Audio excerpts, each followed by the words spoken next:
Good evening, ladies and gentlemen, as the T6 Motorsport Super Touring Championship Season number 4 returns for the second event and races 3 and 4. Last week took us to a sensational season opener when we took to Donington Park, and tonight we head to Brno here in the Czech Republic. Of course, it's a fast-flowing and very tricky circuit for these drivers to tackle this evening, and of course, as we continue our journey throughout this mega championship that boasts not only one of the top pride accolades in terms of championship winnings in the entirety of the racing community, but also some pretty nifty bits of cash with it as well. There you can see, of course, the track map on the screen. We get two 25-minute races and a 5.4-kilometer track length. It is quite a long one, definitely slightly on the longer side compared to some of the other ones that we take to this season. Definitely longer than when we took to Donington Park, but as you can see, a lot of twists, a lot of turns, and hopefully a lot of good overtaken spots to go with it. Of course, like I say, this is not the season opener. We've already completed rounds 1 and 2, or races 1 and 2. And with that comes a very tight championship standings as well. Let's take a look at that as we run our way into the qualifying session. Can tell you for free that it was the reigning, double champion, not reigning champion, but double champion of Lloyd Biddulph that took the top spoils in terms of points with a very consistent run of form over the evening. There you can see 36 points ahead of Gregor Hujek, who's one of the favourites to take to the championship this season. His teammate Gasper Mack did it last time, and maybe it could be the fellow countryman and teammates' chance to do it in Season 4. Pavel Mukonin kickstarts the season off well in third ahead of Nenad Vladisavljevic and matched on points with Pascal Jean-Priech in fourth. Behind that comes Shaw's Oyster, Stu Neal from Sebastian Ray, Jorge Prieto and Bojan Kabaya as well, both matched on 12 points apiece from Rus Butcher, Ognan Oplicic, Emmanuel Biblioni, Burek, and then Portugal, the top 15 drivers. There you can see Gror and Kamano as well, those that have managed to score a point thus far this season. Still plenty of opportunities to do that, though, over the course of our long season. Like I say, we've ticked off Donington National. That was a week ago. Today we're here at Brno, and then we head our way to the Lausitz Ring, Most, then to the Bitterberg, Laguna Seca, Assen, and the Red Bull Ring to round off what will be hopefully a tantalisingly close season, because at the moment it's seeming like that is going to be the case.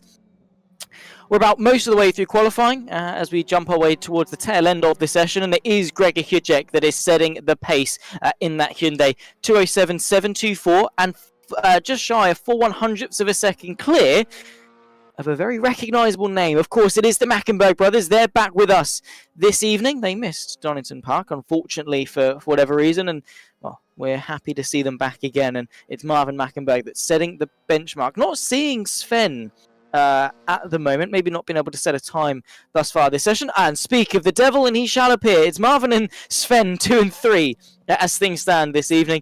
Both of them not too far away from the pole position time, although that is the last lap time that Sven Mackenberg will be able to set. For those unfamiliar with the world of race room, it is a case of that time at tick 0, the session is done. There are no second chances, or not necessarily second chances, but you don't get that grace that you would maybe on the F1 game, or ones that allow you that sort of, you can finish your lap. Race room is like, nah, mate. Unfortunately, you don't get it done. That's that. It is going to be Gregor Hujek then that takes the pole position ahead of the returning Mackenberg brothers. Well, it's not the Mackenberg brothers. Marvin Mackenberg from then Pavel Mukonin, who will line up alongside Sven Mackenberg on row number 2. Then comes Shaw's Oyster from Benz Farkas, who's back as well this week, the Hungarian rounding off the third row. Then comes Nenad Vladisavljevic from Lloyd Biddulph, uncharacteristically down in 8th place for the double champion. Not really where we'd expect to see him. Let's see if he can carve his way towards the sharp end. It's Borjan Kabaya from Sebastian Ray, the top 10. Onion Oplicic in 11th from Stu Neal, the top 6 rows. Behind that was the likes of Blackjack, Portugal, Biblioni, the top 15 from Gror, Prieto, Butcher and Kamano, the 19-car grid that we've got. As we head our way into warm-up, we're moments away from getting ourselves started for the first of two 25-minute races. The second, of course, is going to be that reverse grid one that will always spark a little bit of intrigue and interest as the evening goes on. I mean, it definitely was fireworks at Donington Park, with Pavel Mukonin able to get away off the start and have that amazing battle that we saw all throughout. I mean, to be fair, Donington generally does deliver. And I'm proud to say that it is one of the better tracks in the UK. I've got to be honest, I do like Donington. It's a good one, but Brno, a circuit that before Race Room I had no idea existed, and those that do tune in to the Race Room Rank broadcast will know that it's a running joke that I know no tracks. I do know Brno. Remember it, of course, for the Race Room Ranked MX5 Cup that took place not last season of the Race Room Rank, but the season before that. And what a race that it was. It was what 3 races it was back then as well. And again, it's just lended itself to just how good Brno is as a circuit. Turn 1, that long sweeping right-hander. Definitely an opportunity to stick your nose up the inside if you're brave. Turn 3 and 4, of course, that chicane that allow you to maybe run side by side. Again, if you're brave, the entirety of turn 5, 6, and 7, the sweeping back on yourself opens the door for switchbacks. The whole track in general is one that you definitely can have a look if you're brave, and hopefully that's going to be the case as the drivers negotiate it over what will be 50 minutes of racing action. Did want to talk about, by the way, before we jump into the race, I haven't touched on it yet, the success ballast. So we spoke about the championship standings. With that comes a little bit of extra weight, and while it only seems like 20 kilos to Lloyd Bidoff, that is still a substantial amount and could well be explained. It could well explain his poor show in qualifying. Gregor Hujek, though, with 15 kilos, and Pavel Mukonin gets himself 10. Then Vlada Savlovic gets himself the final cut-off point of 5. Pascal Jean-Pietre getting himself a lucky escape with that one because they are equal on points, but of course, it went down to who was the better qualifier, and that, of course, was Vlada Savlovic. So Pascal gets away with the ballast this week. Will he be able to get away with it next week, though? Of course, will be the question. But yeah, weight definitely does make a big difference. All comes back to inertia. The heavier something is, the more mass that it's got, the harder it is for you to change what it's currently doing. Whether that's speeding up, whether that's slowing down, whether that's changing direction, everything becomes a little bit less fluid, a little bit less natural. You have to work a lot harder to do it, and especially in front-wheel drive cars, if you've got more weight, those front tyres then have to work even more. You're just opening the door for more and more understeer, which around a circuit as complex as this is always going to be tricky with those changes of direction. Just got an information that a couple of drivers have been had a couple of technical difficulties before the start of the session, so that could well put a couple of people out of position going into the first of 2 races this evening. But we won't focus on that, of course. Hopefully we've got the majority of people that are ready to line up and take to the start of this race. Of course, after this, we'll then flip the grid on its head and go again for the reverse top 5 race 2. But like I say, that's 26 or so minutes away. Depends on obviously how quick the turnover is between race 1 and race 2. Well, let's focus on race number 1 of event 2. Who's going to be the one to etch themselves in the history books this time? Who's going to take a step closer to that championship? Lloyd Bidoff, of course, has got a lot of work on his hands to climb up from 8th place. Gregor Hujek, of course, on P1. Marvin Mackenberg returning to join him on the front row. 5 red lights are on, 25 minutes on the clock as we get ready to go racing here at Brno. Who's going to get the jump off the line? Who's going to lead into turn 1? We'll find out as we go racing. Great start from pole position from Gregor Hujek. Marvin Mackenberg forced to tuck into situ just in behind. Let's see what Lloyd Bidoff can do as they hurdle their way. The long run towards turn number 1. Of course, it's going to be Hujek that leads. He's able to sweep his way around the outside, take the racing line, and that's always going to be handy as they now race their way towards turn number 3. The next time they're going to be on the brakes. Slight bit of a corner actually, turn 2.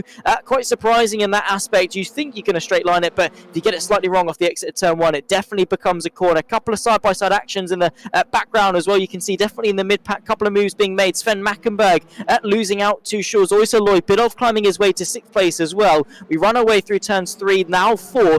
There, of course, you can see the Audi of Lloyd Bidoff climbing his way through and down to 7th. He's side by side with the Hungarian of Benz Farkas as they make their way towards the next braking zone here at turn 5. There's an almighty send to the inside. That might well be Nenad Vlada Savlovic. It is, nearly gets on the inside of Lloyd Bidoff. No way through on this occasion. It's all just a bit of argy-bargy in the back of the mid-pack as well. You can see a couple of drivers going side by side trying to sort out their affairs. There's Sebastian Ray with an almighty move to the outside of Stu Neal. I think it is going to be Neil that just about hangs on to this one, but once again into the next left, you could well leave yourself susceptible with that inside line open. This is now into turns 8, then turn 9. Bit of contact to Sebastian Ray. Gets onto the back of Stu Neal. And this is all lap 1, by the way, ladies and gentlemen. There's still a lot more to unpack after this point. Shores Oyster, though, on the back of Pavel Mukonin, who does run slightly wide through the looping turn number 10. Slightly uphill as well, so you can use the gravity. It's assisting you, it's pulling you down, which is going to slow you down naturally with the braking force as well. You can maybe have a couple of looks to the inside in terms of some late braking maneuvers, but I don't think anyone's eyeing it up on this occasion. Let me know how you're feeling in chat, by the way. Hello to everyone that's watching along. We had quite a bit of chat engagement last week at Donington, so hopefully we're going to have the same reception here tonight. Make sure you're sharing it around to everyone. Get as many eyes on this fantastic championship as we can. And as we round off the first lap, it is going to be Gregor Hujek then, that as things stand, will be the one taking the championship lead from Lloyd Biddulph, who's still languishing down in 7th place. There's a look to the inside. That shows Oysa on the inside of Pavel Mukoning. Little bit of a squeeze and definitely feels it over the curb, but a bit of side-to-side contact. They're going to run side-by-side through turn 2. Pavel Mukoning just about able to hang on. Definitely on the limit in terms of the amount of squeezing he was doing to the Flying Dutchman. In the slipstream towards turn 3, definitely pulls out, looks to the left. Is he going to be brave enough on the brakes? He's going to go for it, is the Dutchman of Shores Oyster, but around the outside goes Pavel Mukonin to hang on to 3rd place. The door momentarily opens up once again, but I don't quite think long enough for Shores Oyster to fill that gap. As they emerge out of that chicane as well as turn 3 and 4 towards turn number 5. It's Gregor Hujek from Marvin Mackenberg, the top 2. There's a look to the inside as well. I think there might be Vadisavljevic as well, fighting with Biddulph. Farkas in the mix as Sven Mackenberg tries to climb his way up from what was 4th place on the grid, now 5th. So losing that place to Shores Oyster off the get-go. Still got 21 minutes of this race remaining as well, and plenty of time for Lloyd Biddulph to go forwards as well as backwards. Let's not forget, coming into this, as we looked, he was 2 points ahead of Gregor Hujek in the championship, and right now he stands to lose that gap as well as allow it to open up. P1 per race gets themselves 20. P7 then gets themselves 9 points. So he's going to be an 11-point differential at the moment between Gregor Hujek and Lloyd Biddulph, unless he can do something about it, because Ben Farkas is on the defensive as Biddulph tries to mount the attack. Now is there uphill towards the chicane here at 11 and 12. No way through for Biddulph as he tries to get the up and under, maybe not once but twice, as he's both got to look forwards to attack and backwards to defend, because he's got the rampant Vadisavljevic all over the rear end of him. And if Donington Park proved anything, it's that Vadisavljevic is both a defensive tank and, of course, a valiant attacker in his methods. Very aggressive, knows where to put the car, no matter what situation he's in. So Lloyd Biddulph is sandwiched in a very peculiar and quite a predicament, it must be said. And he needs to be focusing his attention forward if he wants to go for that 3rd Super Touring Championship. Did the double for seasons 1 and 2, then it went to Gasper Mrak for season 3 in his absence. Now Gregor Hujek wants to make it the double for the team, and of course for the country. But let's see if Lloyd Biddulph can do anything about that. Still early doors in the season, but they are going to go thick and fast. When we get to sort of the latter stage of the season, when we get to Aston, when we get to the Red Bull Ring, we're going to look back and wonder where the time has gone. And right now, you don't want to be in that position. There is that move from Vadisavljevic, by the way, on the inside of Lloyd Biddulph. Just caught the glimpse of it in the background. I don't think he was quite close enough to seal the move, but he is eyeing it up and putting Biddulph under a tremendous amount of pressure. Now 20 minutes left to go. And when you look back in hindsight, like I was saying, when we get to Aston, when we get to the Red Bull Ring, and you wonder where, not only where did the time go, but where were those points? This is right now. You've got to be aggressive. And I know, again, it's slightly hypocritical as there's the move maybe from Ben Farkas on the inside of Sven Mackenberg. Saw the gap open, did not hesitate at all. That's the level of aggression that you need to prevent yourself kicking yourself in hindsight when it comes to the point situation. But Sven Mackenberg is not one to shy away from a fight. He goes to the outside as well. Ben Farkas tries it, but to no avail, and it could again open the door for Lloyd Biddulph, who's looking fierce. Of course, used to starting at the front and only having to deal with a 1v1. Very rarely does he have to deal with this pack dynamic, and Vadisavljevic is not going to let him settle into it one bit. He's going to look to the inside. Meanwhile, Ben Farkas tries to edge himself ahead of Sven Mackenberg. Vadisavljevic gets his way through on Lloyd Biddulph and undoes all the progress of the first 7 minutes of this race. And goodness me, what a race it's turning itself out to be. This is drama for the championship. Marvin Mackenberg, of course, not really able to do much, maybe not willing to do much in the in that battle with Gregor Hujek. Maybe just biding his time, because again, the threat of Pavel Mukonin definitely is large. Not sure if the Mackenberg brothers tuned in to watch last week. I hope they did. Always nice to see them in chat. They always provide strategical insight, I suppose, whether that be the performance of the car or their particular strategy going into that race. Always interesting to get that insight, but maybe he did see what Pavel Mukkonen was like, and he definitely wasn't subtle, was Mukkonen, in his defense. There is Piotrek Blachak looking to the inside. That's for 15th place on Jean Priech, who must have been one of those drivers that definitely fell backwards, or definitely had the issues, I should say, and as a result of those issues fell backwards after the end of qualifying and is now fighting his way back through. So there's one thing to take out of this. He won't have to worry about the ballast for another week if things stay as they are. It's the top 5, by the way, that's the cut-off for the reverse grid race in race 2. So at the moment it'll be Sven Mackenberg starting on pole. And for Bets Farkas, not only does he want the extra points for finishing 5th, he also wants the benefit of starting on the front row.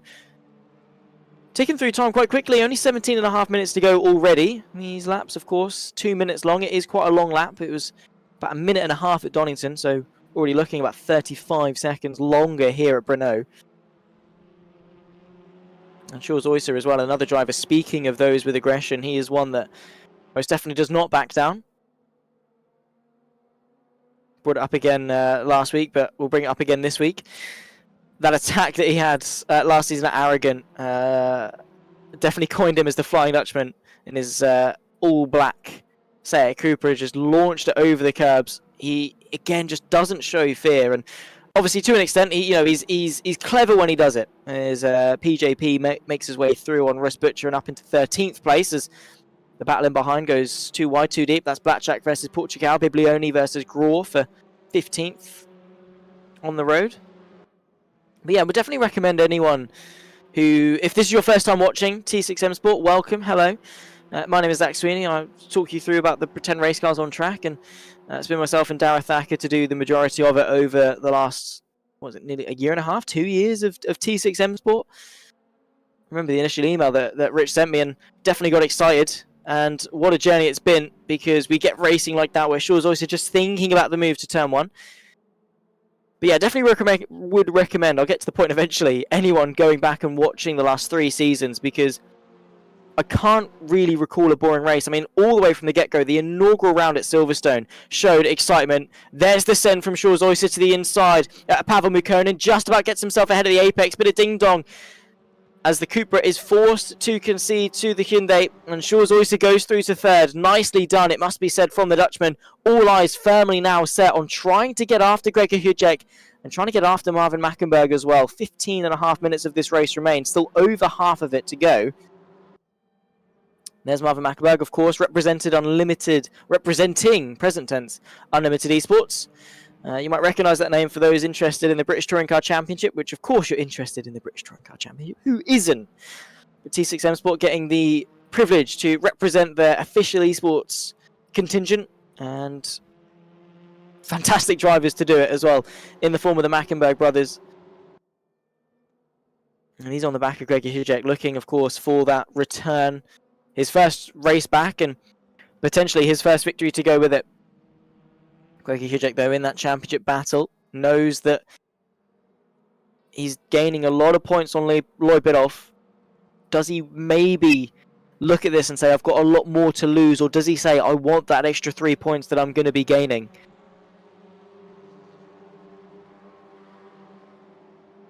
Because, of course, no drop scores this season, which means that Marvin Mackenberg and Sven Mackenberg and Ben Farkas, of course, will all have to gain those points back. They've lost 40 points based on the two races that they missed of race 1 and 2 at Donington.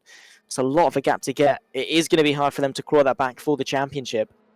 But I do remember that, obviously, when we had the sort of the Jack Sears equivalent cup,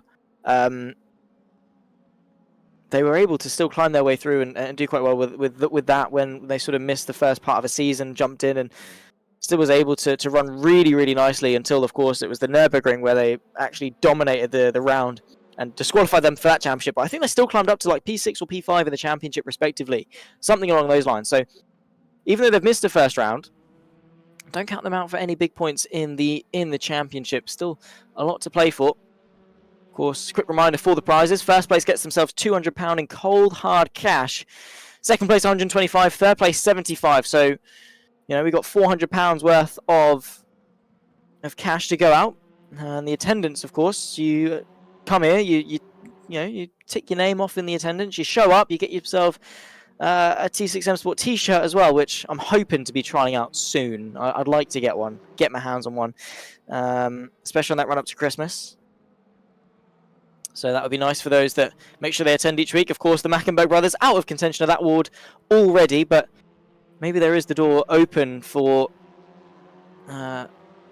maybe a top 3. In all honesty, Pavel Mukona 33, but Vladisavljevic 26. At the moment, Marvin Mackenberg at least is gaining quite a decent points on Vladisavljevic already, and we've still got quite a decent way of the season to go.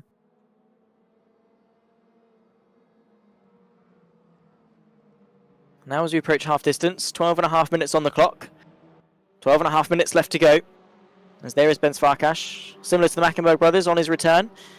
And as always, a driver that sticks his nose, maybe sometimes where it shouldn't belong. He's quite a strong qualifier as well. I mean, Hungary is a nation, honestly, when it comes to race room. Obviously, you've got the likes of Mate Mikovic, Ben Farkas, and the like. They all seem to do quite well in quali. Of course, that was maybe not to the same extent that Ben Swan did. He qualified P6, as here, well, could be the move. Gregor Hujek now as he cross over the halfway mark. Marvin Mackenberg slightly getting a bit more aggressive, looking to the outside of turn number 1. He's not quite got his nose ahead, and it's a long way around. Does he still have the agility to nip his way up the inside of turn 2? No, but he does try and get underneath him. Now with a slipstream in effect towards turn 3 and 4, could we see a change for the lead? Marvin Mackenberg definitely now showing his hand, showing his arsenal, putting out to the left-hand side. Could be going for a remind punt there, nearly 3 wide in the background as well as Shores Oysa Mukona and Sven Mackenberg battle for 3rd. It's the German and Mackenberg that finds his way through for 4th. Now having to battle on the inside as Ben Farkas sees the open door, finds his way through, and just like that, Sven Mackenberg goes up a place and down a place in just as many corners. 11 minutes still to go, and as the timer ticks closer to 0, the pressure rises up. Down the hill, now into, as you come off that long right, into now the double left. With Ben Farkas, and it was Sebastian Ray earlier on as well, have showed tremendous bravery to launch it around the outside. Looking for the gap on the inside, and again, maybe it's just mind tactics. Maybe it's just trying to get into the head of your opponent, apply that pressure, a mind punt they call it, because you're not really going for a move. You're just showing enough of an intent to maybe put them off, and it's that maybe that makes the opponent definitely think twice about turning into the corner, or maybe focusing too much on their mirrors and missing their braking point. That's really what the objective is. It's not to actually send the move itself, it's to open the door enough to maybe squeeze your nose in. There is Mukkonen. And unfortunately, because of the battling, they have dropped the ways off the top 2. Hujek and Mackenberg just been slightly above the rest in the performance today. I mean, well, not necessarily on pure pace because qualifying was quite close, but I think just that consistency to churn the laps in, especially now these, well, what are they, 4, 5, 6, 7 potentially fighting away. Biddulph dropping back, and I do think that 20 kilos is hurting, and maybe it's a track where the Audi isn't as strong, but there's the look as well. There you can see Kabaya going for a move actually to drop him, not only from 8th, but down to 9th place as well, so losing places.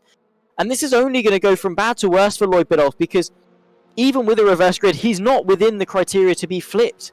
He's down in 8th, which means he'll start from 8th, whereas Gregor Hujek will still start in front of him for race 2, even though it is 5th. So losing a lot of time, and with that, a lot of points is Lloyd Biddulph this evening. Maybe down to the effect of that success ballast, but even then, Gregor Hujek is still feeling 15 kilos of it, and he's not shying away from a fight. Maybe it was quali. Maybe he just needed a slightly better track position to hang on to it, because maybe that is what Hujek's doing. Maybe Marvin Mackenberg has slightly got the pace over the duration of the race, but the track position for Hujek is paying off, just able to position the car where it needs to be.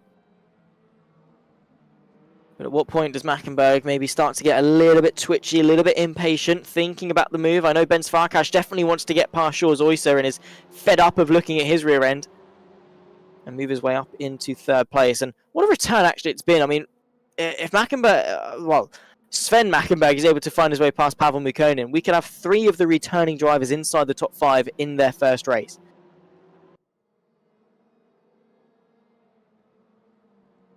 Which isn't bad going.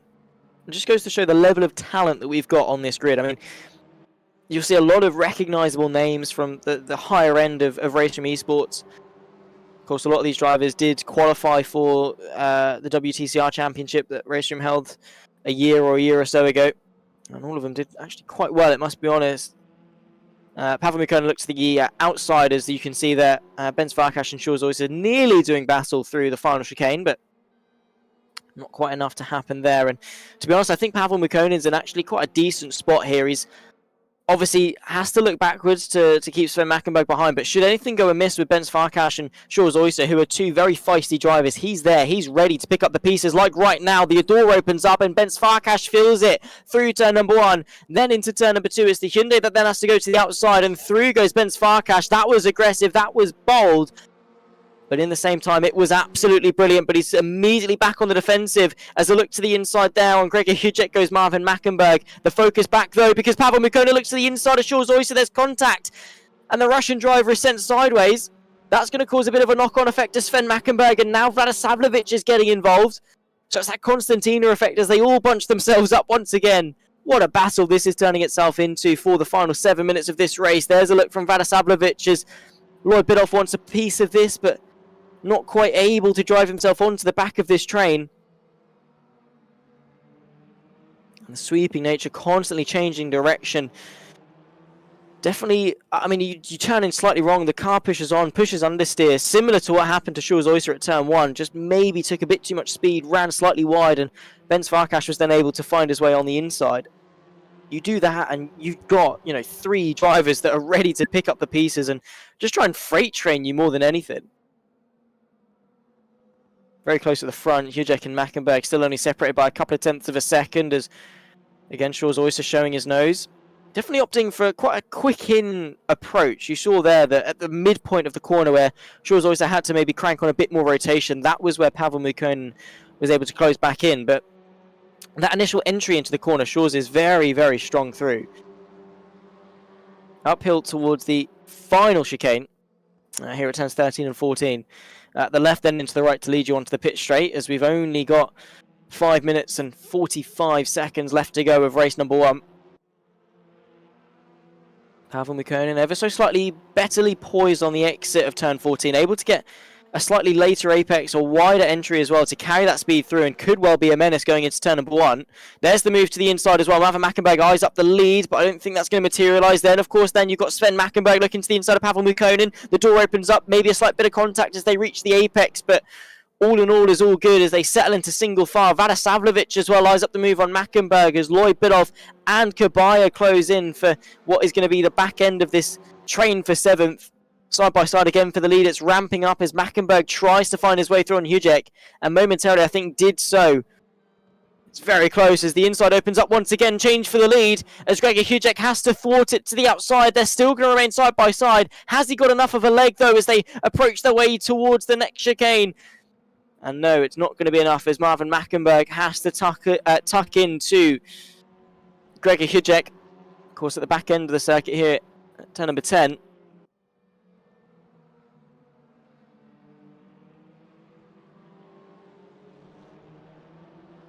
Oh, apologies, this is turn 5, then into 6, then into 7. Not quite there. Then it's this chicane. Look at the wrong part of my track map. I did say I know Brno before this broadcast, didn't I? It's not a good look, but it's fine. We move. Gregor Hujek though, definitely feeling the pressure. It's ramping up with just a couple of laps left to go. Now we're running our way towards the back end of the circuit. This is this back stretch towards turn 10. One of the heavier braking zones on the lap. There's a slight bit of contact to the rear end there. That's Pavel Mukkonen trying to get on the back of Shores Oyster.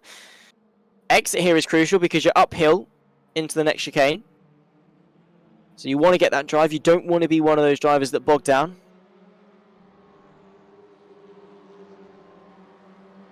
Curious to see what Ben Farkas can do, because as soon as he's been able to get ahead of Shores Oyster, he's shown such good pace. And maybe chipping away at that gap between Hujek and Mackenberg. I don't think it's set in stone to just be a 2-horse race at the front, particularly if they continue to do battle as hard as they have been. He's got that gap now sub 2 seconds. We're going to be looking at 2 laps left to go, starting the penultimate lap now. So time is of the essence if Ben Farkas wants to win this race.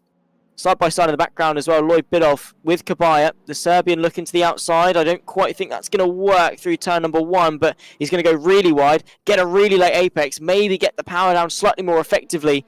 Not quite enough to draw alongside through turn 2, but maybe enough to draw alongside towards turns 3 and then 4. But do they want to? Do they just set aside their differences, maybe just for one more lap to see if they can close the gap to Vadisavljevic? Because it has just been that maybe, can they, just slightly off the threshold of being within that slipstream and being involved in the conversation. I don't think that's the mindset that Kabay is holding, because he is putting pressure on at Lloyd Bidoff. 2.5 minutes to go. Like I say, penultimate lap, so a lap and a half left to go. Through 6 and then into 7. No changes, but I have to say I'm mightily impressed as just how close all 4 of these drivers have been. They're nose to tail, giving each other just the right amount of room and margin for error. And they're running through a very technical over 2 minute lap here at Brno, separated by virtually nothing. As Pavel Mukonin maybe getting slightly frustrated at the rear end of Shaw's Oyser. Russian driver eyeing up, trying to tap him through. Trying to get the exit. Now maybe to put the pressure onto the outside of turn 11. Side by side as well as Kabay looks to the outside of Lloyd Bidoff, who I don't think quite got the exit he wanted out of that at turn number 10 hairpin. I think Kabay might have a good look to get his way through, which would spell even more bad news for the championship leader, especially if Gregor Hujek is able to hang on for one more lap and take the victory. Maybe a switch to the inside there for Kabay, but not quite. Mukonin needs a good exit out of here because we're starting the final lap of the race. This is it. There is no confusion like we had last time out at Donington Park.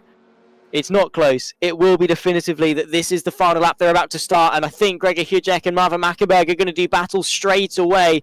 Gregor Hujek just able to stay ahead as Marvin Mackenberg is trying anything that he can. A little bit wide off the exit of turn 1. Has to shave off turn 2 a lot, and that is going to allow Marvin Mackenberg a substantial look to the outside. Final lap of the race, and the returning Mackenberg brothers come in punching. Outside line for Marvin Mackenberg as he tries to take the lead away from Gregor Hujek. It gives him the inside line as they approach turn number 4, and Marvin Mackenberg might just have stolen the race lead from Gregor Hujek. Final lap. What can Hujek do to respond in what is a crucial race for the championship? No look as they approach the next turn at turn number 5, the right-hander, and Marvin Mackenberg. Patience is a virtue, and well, it has paid off for him, but it's not quite done yet. He's still got half a lap in order to hang on to it.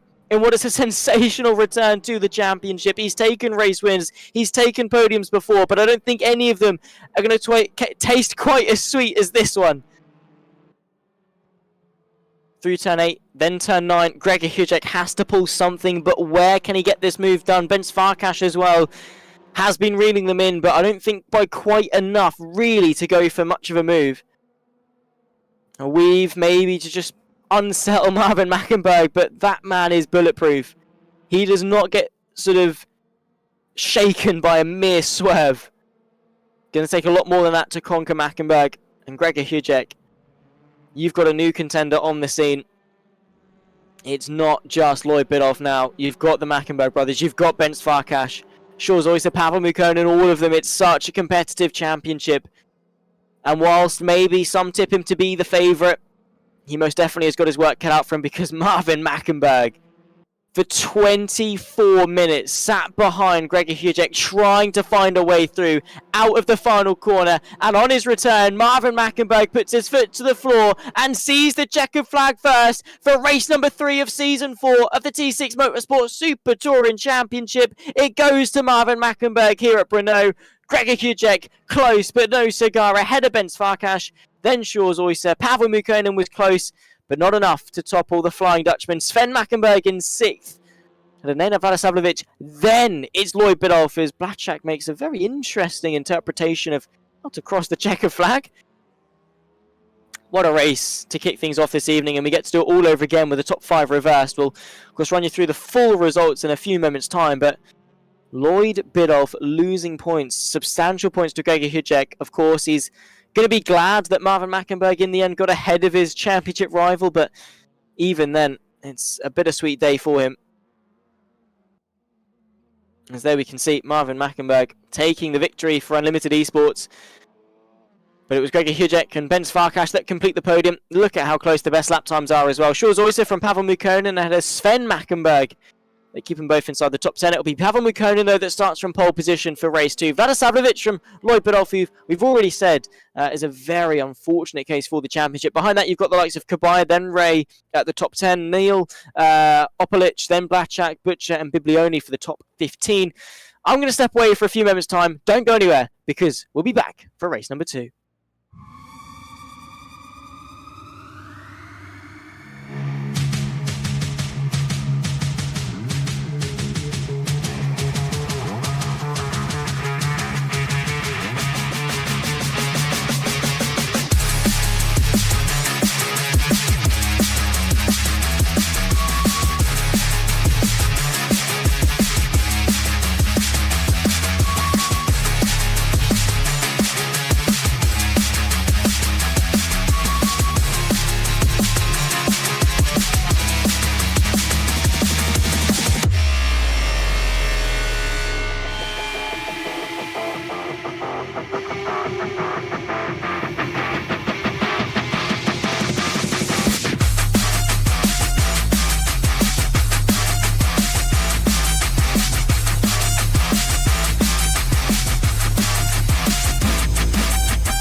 Well, ladies and gentlemen, we're about to get ourselves set for race number 2 here at Brno. Race number 1, of course, saw Marvin Mackenberg take to the top step. And if you are just joining us, you've joined us at a perfect time. Top 5 get themselves flipped on the head. 25 more minutes on the clock. It's a quick turnaround. It's Pavel Mukonen, Shores Oyster, the mighty duo on the front row. with Ben Farkas and Gregor Hujek behind that. Let's see who's going to come out on top here in the Czech Republic. Let's go racing once more, and it's a good start from pole position for the Russian driver of Mukonin. Shorzoisa tries to maybe rival him going into turn 1, but no chance there. Maybe an inside look from Ben Farkas, who's going to be very aggressive from the get-go. So too is Gregor Hujek. The two Mackenberg brothers, of course, join each other on the third row of the grid. It's Marvin that leads Sven as they run their way through turn 1. Bit of turmoil maybe in the background. I can see multiple cars going side by side, but as we approach our way towards the first chicane of the racetrack, it's going to be Shorzoisa that tries to mount a challenge going into turn 3, or is he? Gregor Hujek as well tries to find his way through. Ben Farkas trying to be defensive. There, of course, is Marvin Mackenberg. Lloyd Bidoff making a sensational run of form, trying to carve his way through the field and make the most of what has been a pretty poor evening in terms of pace. He's up ahead of Sven Mackenberg and, of course, crucially, Vadisavljevic. So 2 places gained on the opening lap for Lloyd Bidoff. There's Sven Mackenberg on the inside in the Liquimoli Honda. No way through for any more is Sven, but there you can see Ben Farkas, who's not been scared this evening at all. He's not got any cobwebs from a slight, the extended off-season by a week for Ben Farkas here for the Super Touring Championship. He's not been scared in that fight to the podium in race 1, and at the moment is holding a podium position in race 2, but maybe has got the mettle to go all the way. Pavel Mukonin, though, is not one to bottle an opportunity like this. Marvin Mackenberg on the inside of Lloyd Bidoff, our race 1 winner, fighting with the championship leader coming into this round, of course.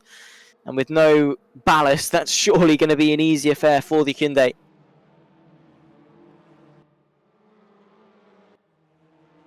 Side by side once again into the uphill chicane. Russ Butcher carving his way past.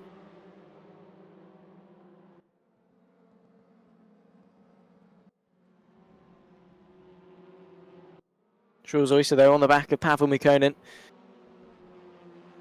Let's see if he's able to be aggressive from the get-go, or will he try and sort of push the pair of them away from Ben Farkas and Gregor Hujek, because those are 2 drivers, especially this evening, that I wouldn't really want to be going up against. So it might be wise to try and make it a 1v1, or if you're Shorzoisa, do you take the selfish route and say, well, you know what, they're going to be here anyway. I'd rather be in front when they do arrive, and it seems that might be the mindset he has to adopt, because they're not going anywhere, is Ben Farkas and Gregor Hujek. So already a lap and some into the race. It definitely goes thick and fast.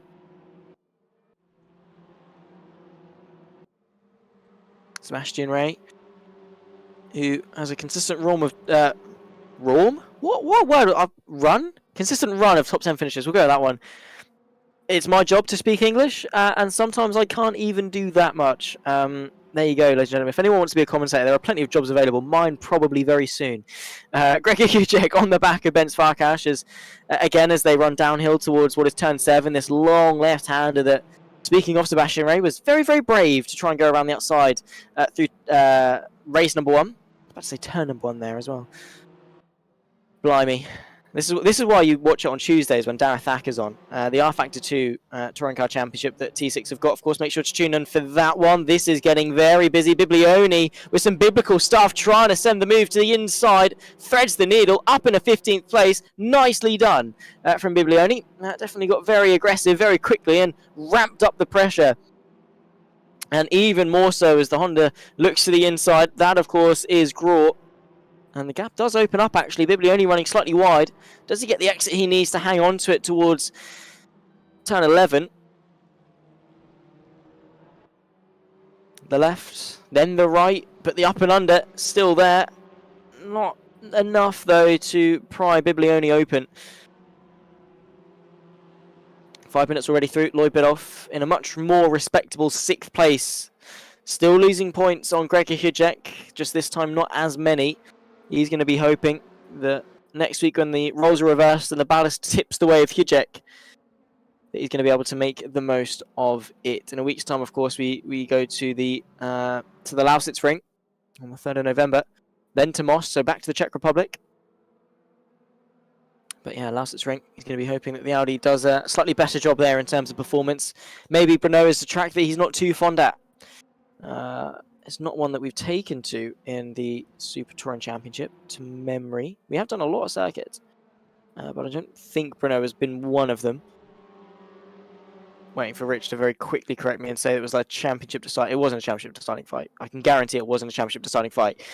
If we did ever go here. 20 minutes still on the clock. Once again, Pavel Mikkonen and Shores Oyster. And apparently we have done Brno. I knew that. I was testing Rich, making sure his memory was up to scratch. Making sure that he's still with us. We haven't done Orjan Most. So the other one in the Czech Republic is the one that we haven't done. Most is a very good track as well. So too is Brno. So the Czech Republic do it quite well. But yeah, the race one rivals of Mikkonen and Oyster. Now they're fighting for slightly higher stakes, and they've got a couple extra drivers in the mix as well. So Ben Farkas doesn't seem to be going anywhere. Gregor Hujek to race win this evening, especially in the evening where Lloyd Bidoff isn't doing as good of a job. That'd be car trouble, ballast issues, or just skill issues. Honestly, could be any bit of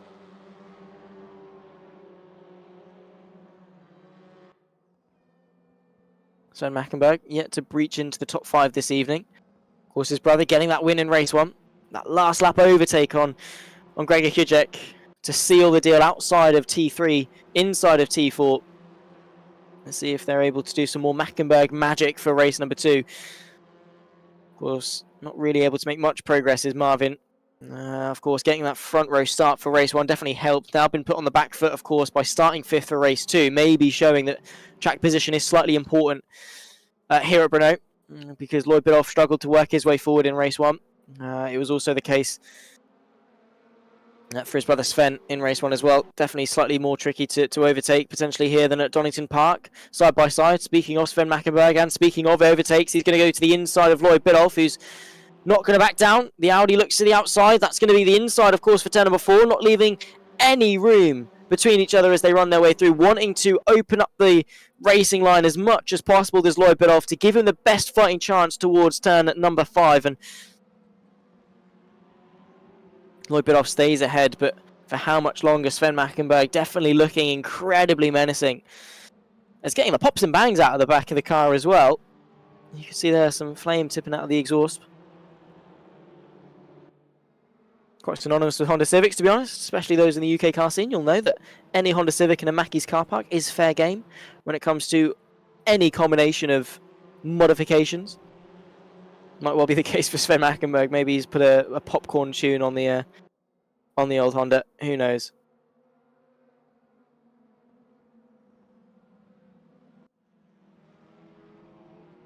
"17 minutes left to go, and it's a 3-car affair at the front. It's Mikkonen from Oyster, then Farkas. A little bit behind that comes Gregor Hujek and Marvin Mackenberg to round off the top 5. Still, all of them in contention, should anything go wrong. I mean, it's a short fuse. All it needs is that spark to, ignite the reaction.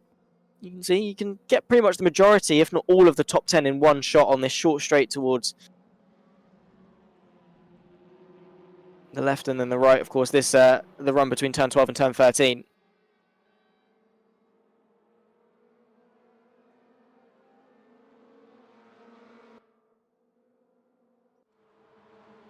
Bit of a bump, though, from Ben Farkas.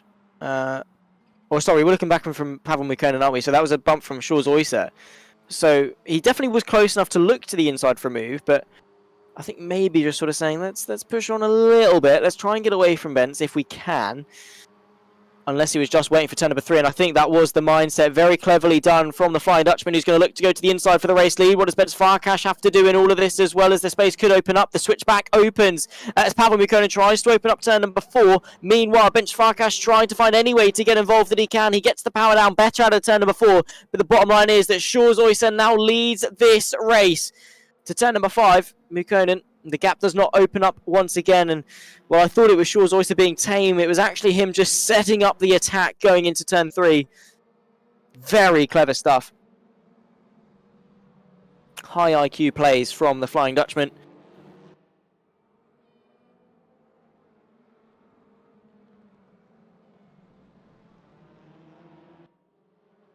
Farkas surprised that he didn't take a slightly more aggressive stance in that whole ordeal. I was expecting him maybe to fill the gap on the inside where Mukkonen tries to get underneath Oysa, follow Oysa through to get into second. Oh, that was what I was expecting. That is what I could envision.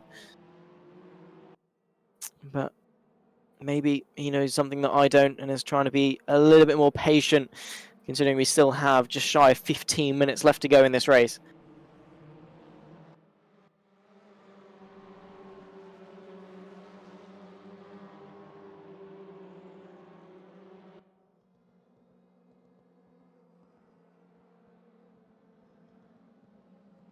Looking forward to seeing how the rest of the season plays out.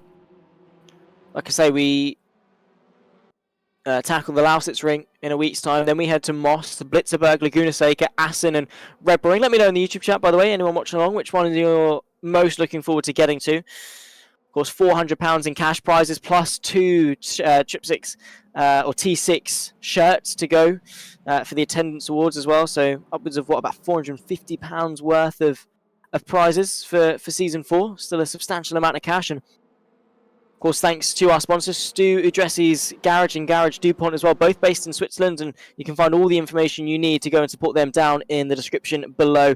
Lloyd Bedoff, by the way, trying to fight his way through on Marvin Mackenberg. Meanwhile, the 3 at the front doing battle side by side as Farkash finds his way through on Mukkonen. Very temporarily, it's a Mukkonen sandwich with Oyster and Farkash bread either side of him. Not quite close enough for Farkash going into turn 5, but they did momentarily swap positions and definitely showing the aggression. And questions being raised about Mukkonen's defensive abilities from Sergei Mukimov in the YouTube chat. Why didn't he defend? Maybe was Oysa too close that any reactionary defensive move would have caused an incident. I'm not entirely sure. Maybe he had the confidence that he could go around the outside or get the up and under. Maybe after that push into turn 1, he was lulled into a false sense of security. Either way, Oysa is now through. Bit off. Trying to keep Mackenberg at bay, and Sven is not going to be taking no for an answer and finding his way back through. The long loop that is turn number 10 leads you uphill. Bit more ding-dong as they approach the racing line, opening it up to the right-hand side of the track to swing it over to the left. And at least for now, it's Bidoff that stays in 6th place, still losing a significant amount of net points this evening to Gregor Kijek.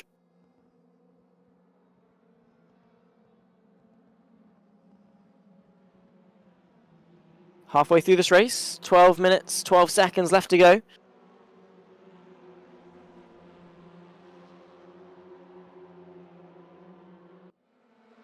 One-tenth separates the top 2. 5/10 separates the top 3. Any movement into turn 1? Not quite. Unless Ben Farkash gets a bit aggressive.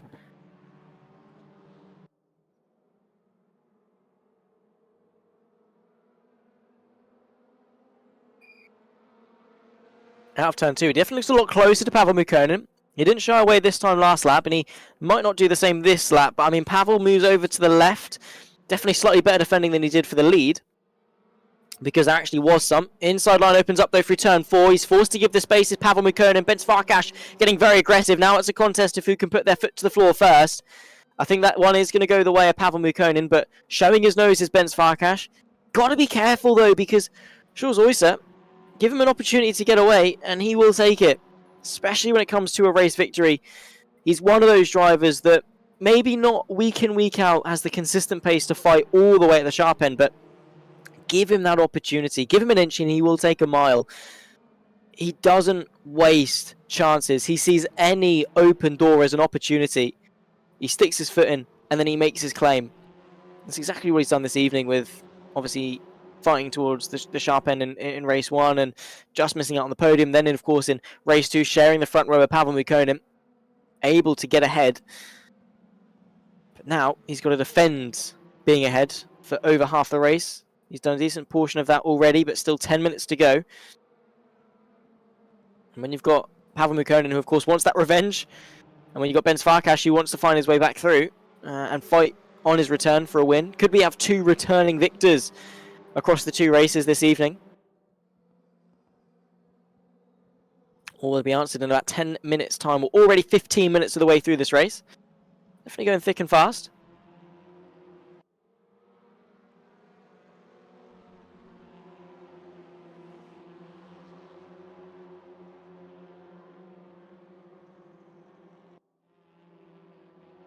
taking off another lap and towards turn number 1, Bojan Kabaya, who showed some promising pace actually, overtaking or fighting with Lloyd Biddulph in race 1, doing the exact same thing in race 2, applying that pressure. And when you've got a train as large as the one it is in front of him, I mean, that is pretty much the train for the lead. That leading Hyundai is Shores Oysa, Mukonen, Farkas. Then, of course, that's that fight. That's Sven Mackenberg trying to find his way through on Lloyd Biddulph. The gap opens up to the outside. Is he going to be committed enough to go the long way round? He's going to rub and race with the two-time champion. The inside might well still be there for turn number 4. Washes out slightly wide, and that is going to allow Biddulph to sweep his way through and keep 6th place. But a good effort.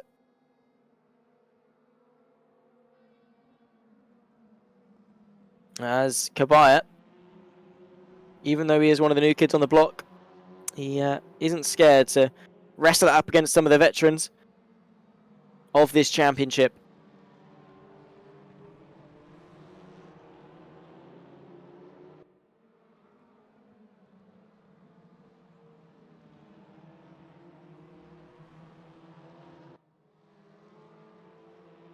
Been a slightly tamer race number 2.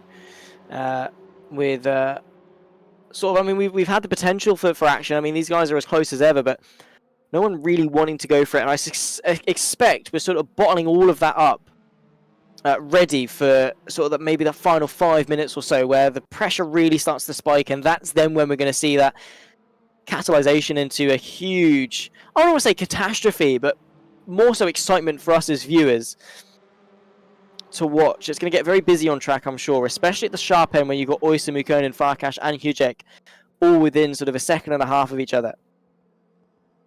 That gap opens up, and especially as they tick nearer to the checkered flag, we could well have another last lap overtake.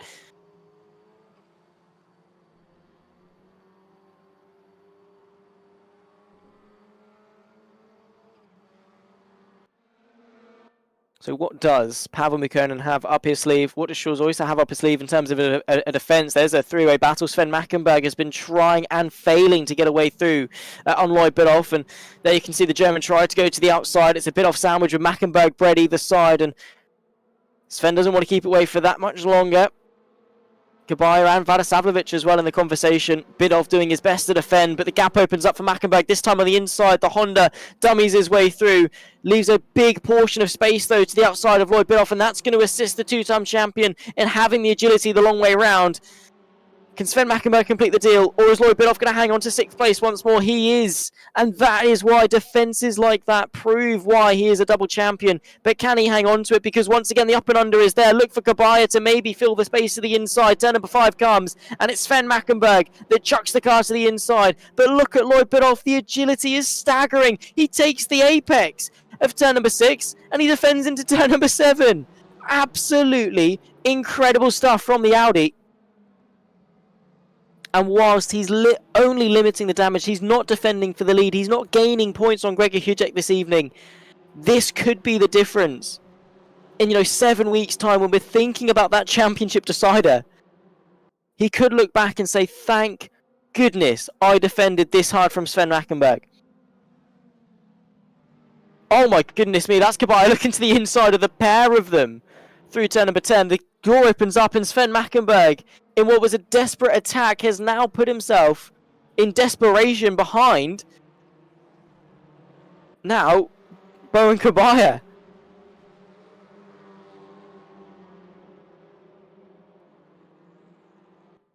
Now this race, like I say, it was bottled up and it has been a slow burner for quite a while. But once it caught, it definitely has ignited. Just waiting to see what those at the front can do, because as we approach towards, it's going to be 3 laps to go now. As Kabaya wants to keep that momentum up, he gets 1 overtake done. He wants to go for 2 in very quick succession. Looks to the outside of turn number 1. Is that going to leave him susceptible to a counter-attack? No, it's not, as he tries to very quickly settle back in underneath the Audi RS3, and Lloyd Biddulph running slightly wide. Could swing the momentum the way of Kabaya. If Biddulph knows what to do to defend this corner. There's Benz Farkas getting very busy. Shores Oysa under pressure from Pavel Mukonen. Gregor Hujek getting involved as well. And I think All of that has sent Shaw's Oyster in quite deep, and that's going to open the door for Pavel Mukkonen to maybe look to the outside. We're going to have 4 cars in very close proximity to each other with 2.5 laps left to go here at Brno. Bence Farkas tries to squeeze the gap through and maybe follow Shaw's Oyster into second place, but not quite, as Pavel Mukkonen is picking up a valiant effort. In the end, though, it's going to be null and void, or is it? Because Bence Farkas throws the move to the inside. There's going to be a squeeze into turn number 7. It's going to go the way of Pavel Mukkonen. Unless Bence Farkas can do anything, he's going to be forced to tuck back into line. After all of this, they're going to stay as they were, or are they? Because on this run down towards turn number 8 and 9, it's a very short run at that, and Gregor Hudek is going to take it with open arms and try and find a way through. There you can see Marvin Mackenberg, race 1 winner, try and launch some sort of Mackenberg magic on the inside of Hudek, but that didn't quite materialise. Now we've got 5 cars separated by about 2 seconds of lap time. Vlada Savlovic looks to the inside of Sven Mackenberg, so as one tries to go forward, the other is trying to avoid going backwards. But this is not far off being one long, humongous Oyster Express at the front. 2 laps left to go. And once again, the Super Touring Championship does not disappoint.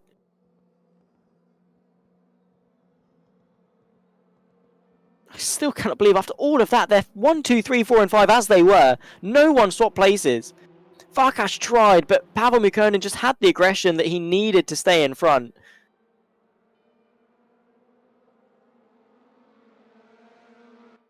But he's in a sticky situation. Forwards to attack, backwards to defend as his attention is split. Fighting a war on 2 fronts is Pavel Mukkonen. Kabaya looks to go to the outside of Lloyd Biddulph, who's still able to hang on to that 6th place.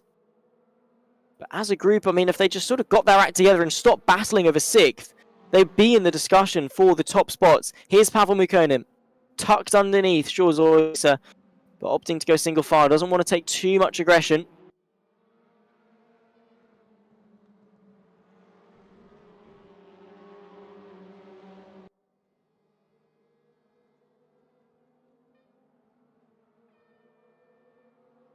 The levels that these drivers raise each other to on a week-by-week basis.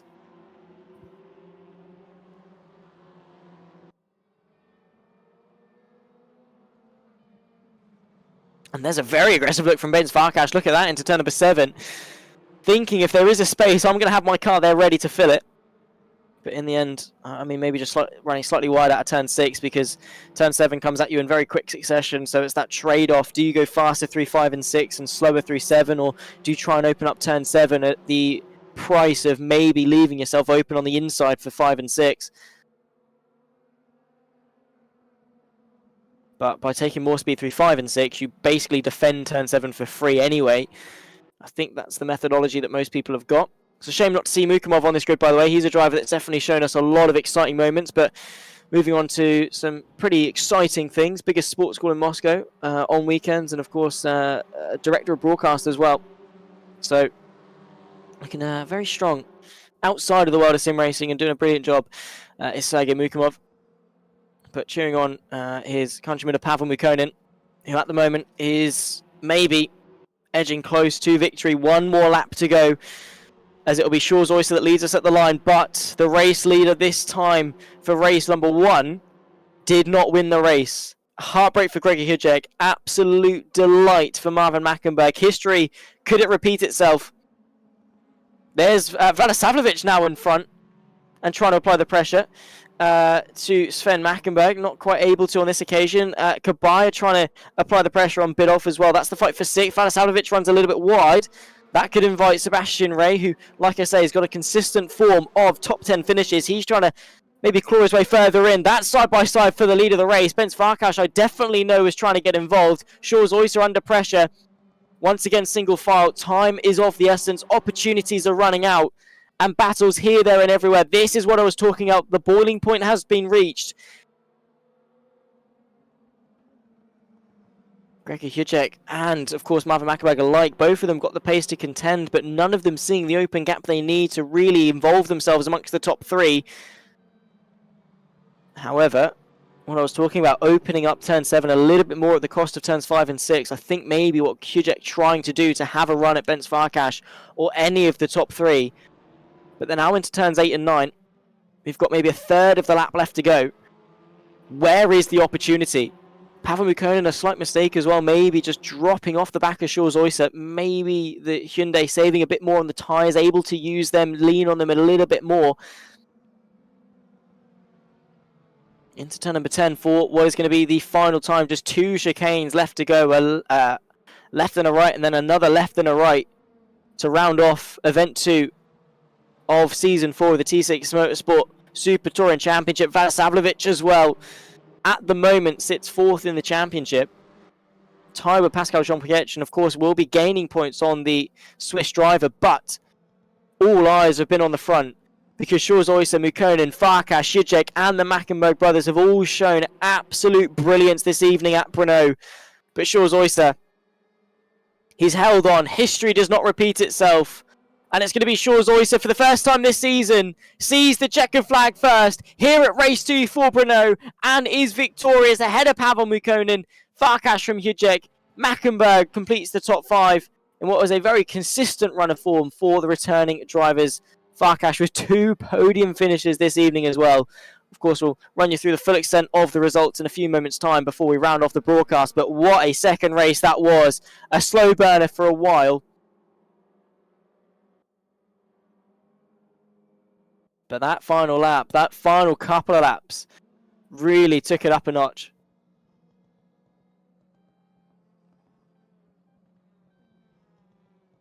Just waiting for Camano, and I think that's it for... There we go, he's now coming his way through the final corner. Of course, we lost Blackjack, and I think a DNF for PJP lost him access to race number 2 as well. So decided not to take further part in the evening. There are the results. Shores Oyster from Pavel Mukkonen, then comes Ben Farkas, Gregor Zizek from Marvin Mackenberg, who did get the fastest lap, and with it the fastest lap point as well. Lloyd Bedolf completes the top 6 for Unlimited Esports. Then comes Borja Kabaya, Sven Mackenberg, 2 top 10s on his return ahead of Vladisavljevic, and Sebastian Ray, the top 10 finisher. Stu Neal from Opolich, then comes Prieto, Biblioni for the top 15, and Grohr from Portugal, Camano. And unfortunately, a DNF for both Blackjack and Pascal Jean-Pierre in 19th and 20th, respectively. So no points going to be scored for them. What an evening it's been, though, ladies and gentlemen. I hope you have all enjoyed watching along at home.